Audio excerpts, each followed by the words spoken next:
밤 11시입니다. 오늘도 기억에 남을 이야기를 전합니다. 잔상입니다. 오늘은 피트 닥터 감독의 픽사 영화업을 이야기합니다. 영화의 주요 내용과 결말을 함께 다룹니다. 한 노인이 오래된 집의 현관 앞에 앉아 있습니다. 옆자리에는 아무도 없지만 그 빈 의자에는 함께 늙어온 한 사람의 시간이 남아 있습니다. 칼은 집을 지키기 위해 세상과 싸우다가 어느 날 수천 개의 풍선을 지붕에 묶습니다. 집은 추억을 품은 채 도시 위로 천천히 떠오릅니다. 이 장면은 모험의 출발처럼 보이지만 사실은 이별을 미루려는 사람의 마지막 버팀에 가깝습니다. 칼은 새로운 곳으로 가면서도 과거의 집을 통째로 데려갑니다.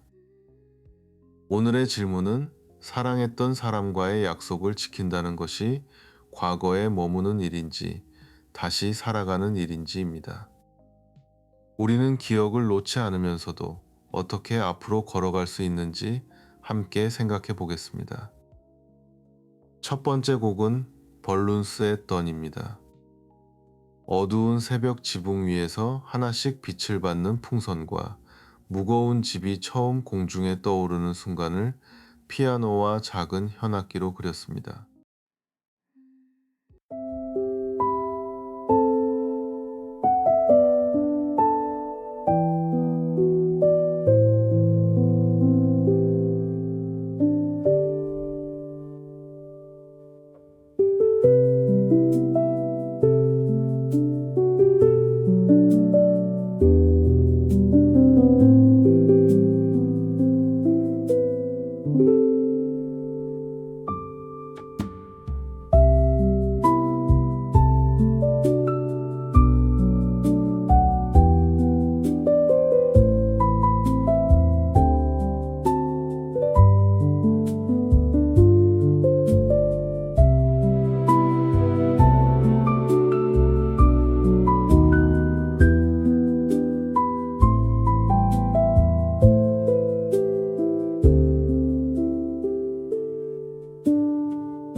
어린 칼은 낡은 집에서 모험가를 흉내내던 엘리를 만납니다. 조용한 아이와 거침없는 아이는 서로 다른 성격만큼 빠르게 가까워집니다. 두 사람은 언젠가 남미의 폭포 곁에 집을 세우자는 꿈을 나눕니다. 그 약속은 어린 시절의 장난처럼 시작되지만 평생의 방향이 됩니다. 영화는 긴 결혼 생활을 거의 말없이 보여줍니다. 결혼식과 집수리, 소풍과 병원, 저축과 예상하지 못한 지출이 짧은 장면들 사이를 흐릅니다. 폭포로 떠날 돈은 번번이 다른 일에 쓰입니다. 타이어가 터지고 지붕이 망가지고 몸이 아프면서 거창한 여행은 계속 다음으로 미뤄집니다. 그러나 두 사람이 실패한 것은 아닙니다. 함께 아침을 먹고 같은 언덕에 앉고 손을 잡고 늙어간 시간이 이미 그들만의 모험이었기 때문입니다. 우리는 특별한 날만 기억에 남는다고 생각하지만 관계를 지탱하는 것은 반복되는 평범한 날일 때가 많습니다. 사랑은 대단한 사건보다 매일 같은 자리에 앉아주는 일에 가까울 수 있습니다.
세상을 떠난 뒤 집은 칼에게 건물이 아니라 마지막 남은 대화가 됩니다.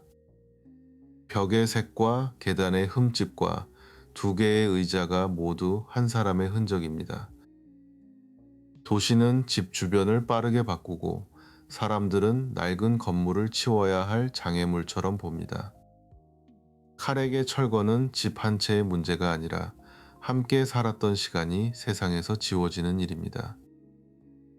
그래서 칼은 누구도 집 안으로 들이지 않고 창문과 문을 닫습니다.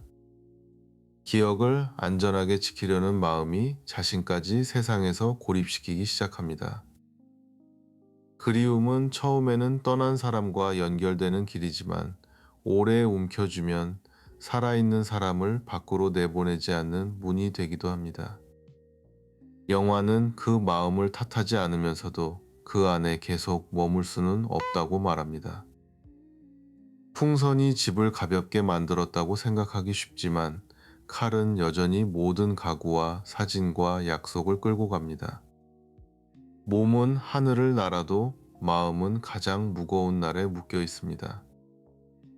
두 번째 곡은 Two Chairs by the Window입니다. 창가의 두 의자 가운데 하나가 비어도 저녁빛은 같은 자리에 머문다는 마음을 피아노와 첼로에 담았습니다.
'집이 구름 위로 오른 뒤 현관문을 두드리는 소리가 들립니다. 혼자 떠났다고 믿었던 칼 앞에 소년 탐험대원 러셀이 매달린 채 서 있습니다. 러셀은 수다스럽고 서툴며 칼의 계획을 계속 흐트러뜨립니다. 칼이 가장 피하고 싶은 현재의 목소리가 작은 배낭을 메고 집 안으로 들어온 셈입니다. 처음에 칼은 러셀을 책임이 아니라 방해로 봅니다. 목적지에 도착하는 일만 중요하기 때문에 한 아이가 왜 그렇게 어른의 관심을 원했는지 들으려 하지 않습니다. 러셀도 단순히 밝은 아이는 아닙니다. 아버지와 함께했던 사소한 시간을 그리워하며 누군가 자기 이야기를 끝까지 들어주기를 기다립니다. 두 사람은 서로가 원한 동행이 아니지만 바로 그 이유로 서로에게 필요한 사람이 됩니다. 칼에게 러셀은 다시 돌봐야 할 현재가 되고, 러셀에게 칼은 떠나지 않고 옆에 앉아주는 어른이 됩니다.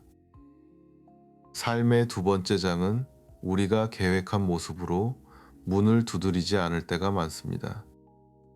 귀찮은 질문과 엉킨 일정과 낯선 책임의 얼굴로 찾아오기도 합니다.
남미에 도착한 칼은 집이 폭포 가까이에 내려앉았다는 사실을 알게 됩니다.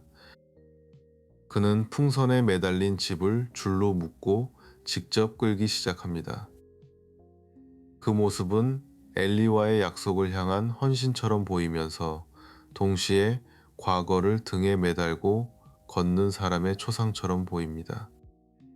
목적지가 가까워질수록 집의 무게는 더 분명해집니다. 칼은 집을 폭포 옆에 놓으면 오래 미뤄둔 약속이 완성될 거라고 믿습니다. 하지만 약속을 지킨 뒤 자신이 어떻게 살아갈지는 생각하지 못합니다. 목표는 슬픔을 견디게 해주지만 때로는 슬픔을 끝내 마주하지 않게 만드는 장치가 되기도 합니다. 도착만 하면 괜찮아질 거라는 믿음 뒤에는 도착한 다음의 공백이 숨어 있습니다. 러셀은 길에서 만난 생명들을 돕고 싶어 하지만 칼은 계속 집과 폭포만 바라봅니다. 한 사람은 눈앞의 관계를 보고 다른 사람은 오래된 약속의 좌표만 봅니다. 영화는 약속의 의미가 처음 정한 장소에만 있지 않다고 보여줍니다. 사랑했던 사람이 바랐던 것은 좌표의 완성이 아니라 남은 사람이 다시 삶을 받아들이는 일일 수 있습니다.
러셀은 거대한 새를 만나 케빈이라는 이름을 붙입니다.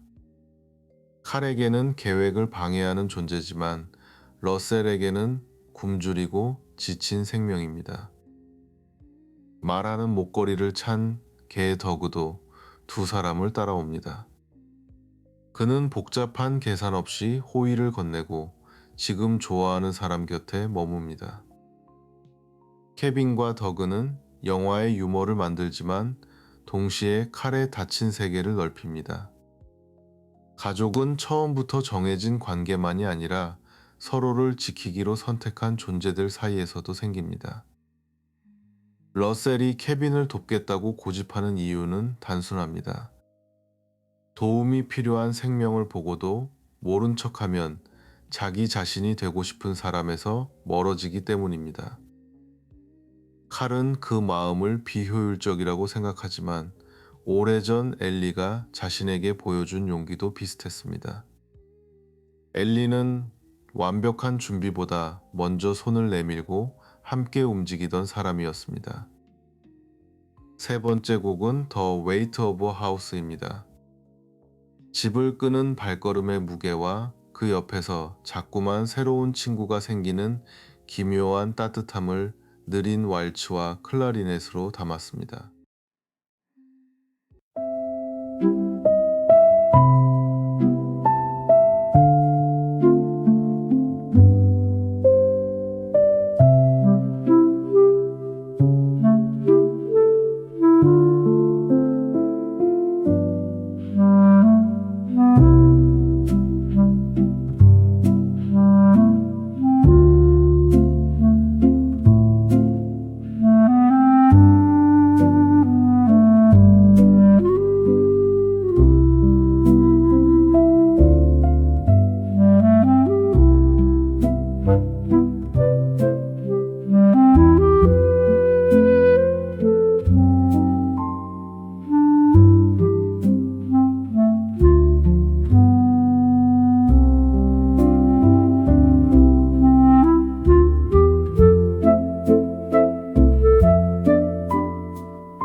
칼이 어린 시절 존경했던 탐험가 찰스 먼츠가 마침내 모습을 드러냅니다.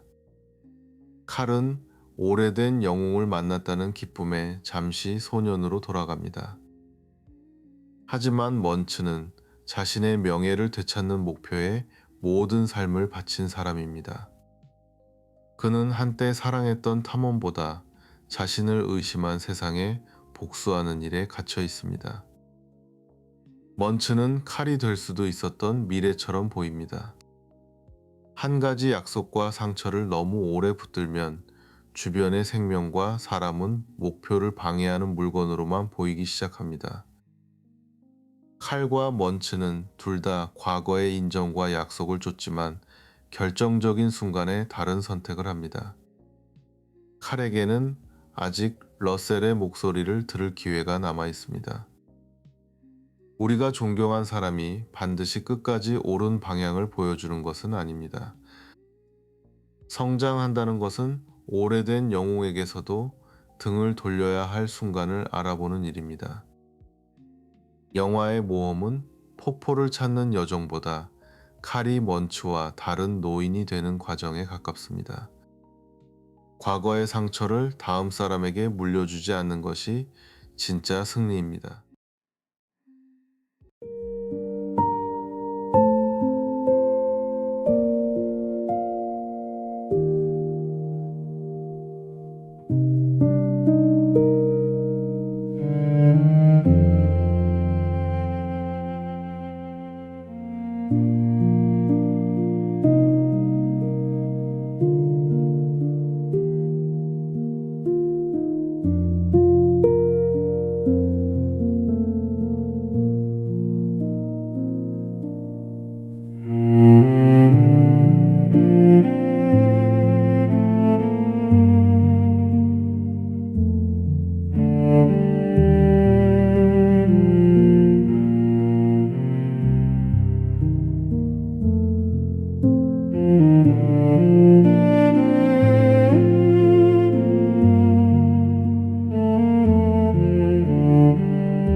폭포 곁에 집을 놓은 칼은 마침내 엘리의 모험책을 다시 펼칩니다.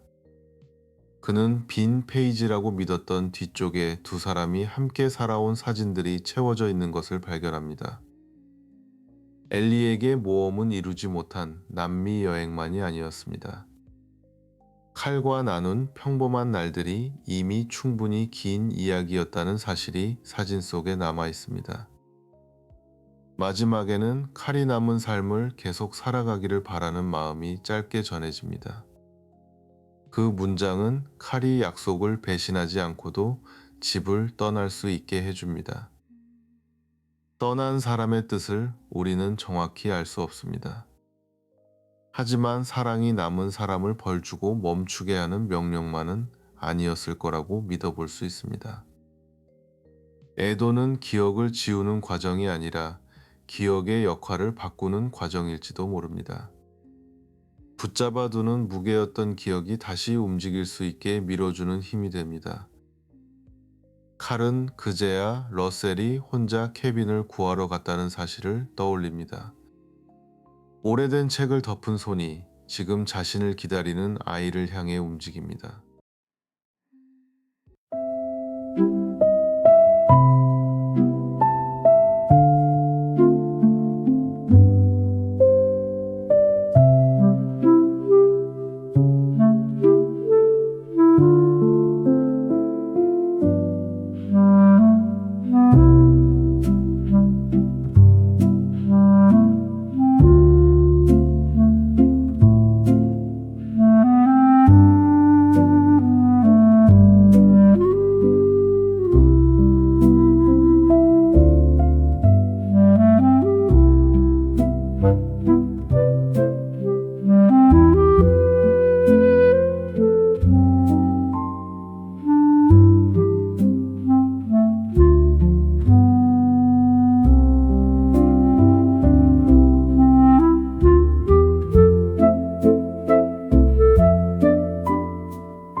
칼은 집 안의 가구를 하나씩 밖으로 던집니다.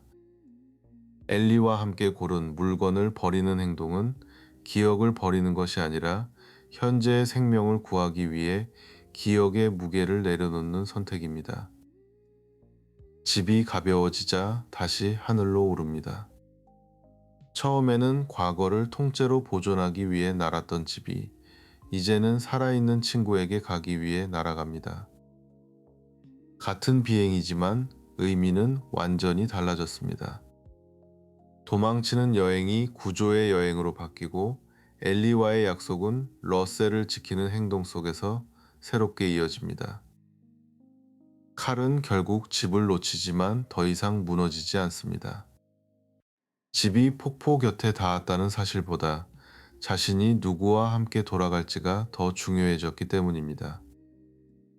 소중한 물건을 놓는 순간 사랑까지 사라질 것 같지만 기억은 물건보다 오래 남습니다.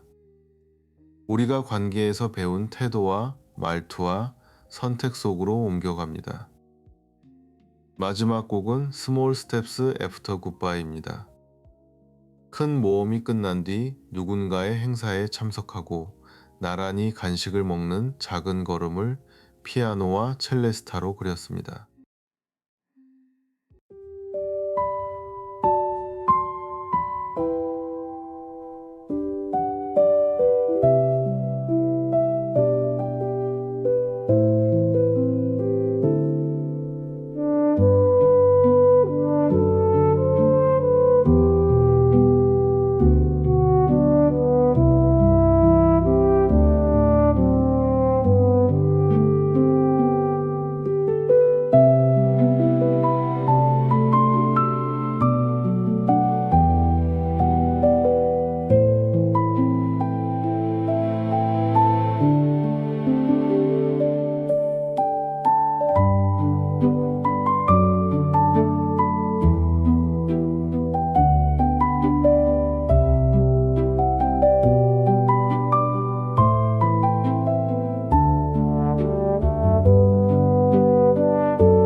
번의 질문으로 돌아가 보겠습니다.